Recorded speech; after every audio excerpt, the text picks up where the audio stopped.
panel. Is it? No? Yes. You are a loose woman virgin. Oh. Yes. Anymore?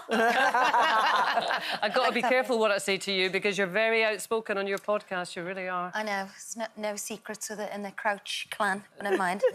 No, I mean, there's no whole I love bar. it because you don't edit it, do you? Just like sit down, have a chat, don't I take a overthink few it. swear words out. Yeah. I tend to swear I'll too put a much. few swear words in. But yeah. Talking about school holidays, you've got 4 between the ages of, what, 3 and 13? 13 and 5. So 13, 5. 9, 6 and 5. You must be pleased. I mean, I'm sure you love them, but it must be quite nice to get a wee break after it the is. school holidays. Well, they've had 10 weeks off. Yeah. And I haven't had one night without them, Yeah. even a full night's sleep, because the 2 boys creep in the bed. It's like musical beds in our house. Like, I don't know who I'm going to wake up with. It's definitely not Peter, because he's out. Judy's jealous. Yes, definitely. Mine had 7 weeks, and I was like, I don't know what. After the 3rd week, I was like, I can't believe this. But 10 weeks, how did you prepare? Because that night before they got to go back to school, I find is the most chaotic. It's just awful. Like packing all the, I'm on 4 mum's WhatsApp groups. I've got 4 lots of, and it's a different outfit every day. Like, you need this, you need mouse guard, and I don't know if anyone did the buying the uniform online, so every size was wrong. So the day before they started school, I had to go to the uniform shop and change it all and unpick all the name labels off. I had a neighbour's uniform. Her child's son came to my house, was lived to my house. That's how much people are trying to get prepared. But yeah, it's hard going, but I love it. I love it. I think I thrive on a busy household. And do you and Peter work as a tag team then? No. No. Okay. He does nothing. Absolutely, he's useless. Like, when he does the school... This is good. When he does the school run, drops the kids off at school, I get a call from the school, where's the bags, where's the snack? He forgets everything. He leaves them in the boot of the car and then goes to play golf. Oh. So would you say you've got 5 children? Oh, 5, definitely. He's the naughtiest one. He's the naughty... But he's great, he's got other qualities, like he's amazing at, playing with the kids and doing... Like, they call me Miss Sensible Trunchbull and he's Miss Honey. It's like, I'm like, do your homework, eat your veg, sit down, shut up. And he's... It's funny, though, isn't it? Because you say all of that, but you would have more and he wouldn't. Yeah. Is that right? I can't believe you've had 4 babies. Look at the size of that. No, I would. Oh, Ellie, look, there's got to be body parts missing out of there. Oh, God. No, I definitely would have more, but Pete's like, if I brought any living thing back to the house, he's gone, human or animal. Although I just found a kitten in Portugal and brought him home. Did you? Oh. So Does Peter know if you put him somewhere else in the house? Peter agreed to it, which I couldn't believe. Like, my I know, he's so special. He's like a little tiger, but I think because he's been used to scavenging for food. Like last night, we were trying our dinner, the cat's jumping up. He's on Pete's shoulder. He's trying to eat a taco. But he's lovely. And what's his name? We called him Boo.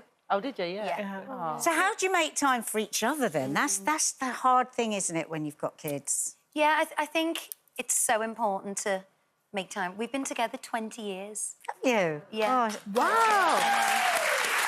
That's incredible. I think it's probably because we're so busy, we barely talk to each other. I don't know, in our podcast, it's lasted so long. But no, he just makes me laugh, and, like, we're good friends, and I think that's, But you've also said on your podcast that you're either a freak in the sheets or you're in a sexless marriage. No, it's like, obviously... Is that true? No, on the podcast, I'm constantly in trouble for saying things, and then I'll be, going to get petrol in my car and see, like, all the front of the newspapers, like, I've seen aliens, I'm in a sexless marriage, I'm a freak in the sheet, or, like, make your mind up. But, it's just, they take little clippets from the pod and... But spin it, but but that it's fine. doesn't bother you then, though, because you still have such honesty in your podcast. I'm somewhere in between freak and sexless. the right place that made love for 20 years. I think a lot of people don't. We forget, don't we, in a marriage? I've been married 20 years as well, to actually sit down and have a conversation with each other, to communicate with each other. We all get so busy. Do you find that the podcast helps you do that? Because you have to sit down and talk to each other. Yeah, definitely.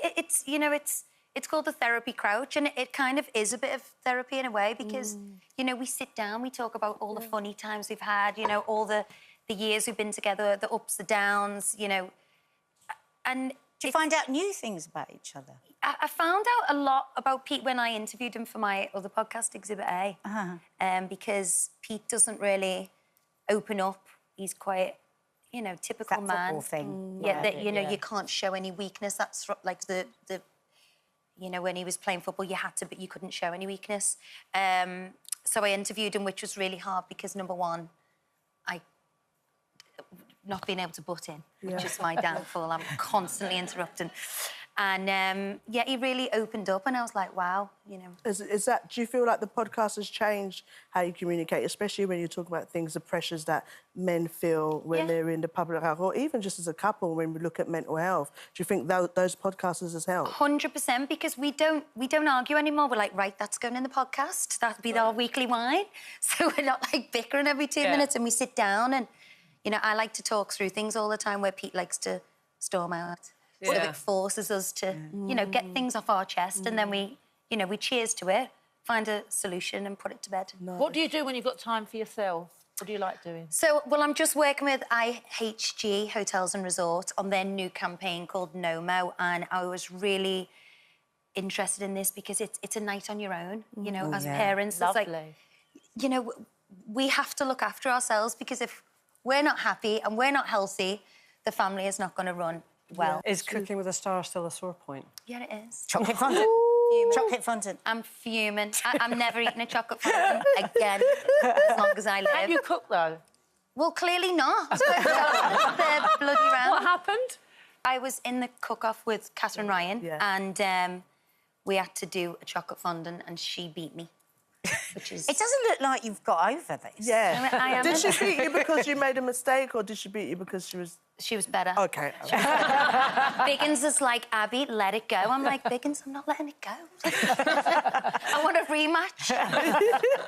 But, no. Probably one of the most surreal conversations you've ever had in your life. Well, listen, it's been a pleasure to have you here. Thank you. Yeah, really Thanks for having me. Everyone. Thank you.